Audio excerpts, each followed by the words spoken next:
ఈ కొత్త వారం ప్రారంభంలో దేవుడు మీకిస్తున్న భరోసా ఏమిటంటే, మీరు ఆయనపై నమ్మకముంచి ఆశ్రయిస్తే, ఆయన మీ జీవితంలో చేసే మేలులను మీరు అనుభవిస్తారు.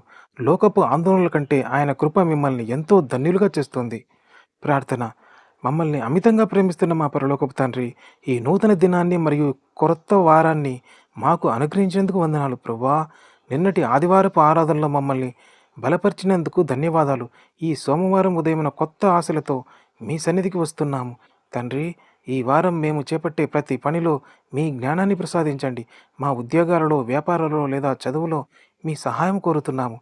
ఆయనను ఆశ్రయించి నరుడు ధన్యుడు అన్న మీ మాట ప్రకారం మా ప్రతి నిర్ణయంలో మిమ్మల్ని ఆశ్రయించే మనస్సును మాకు దయచేయండి.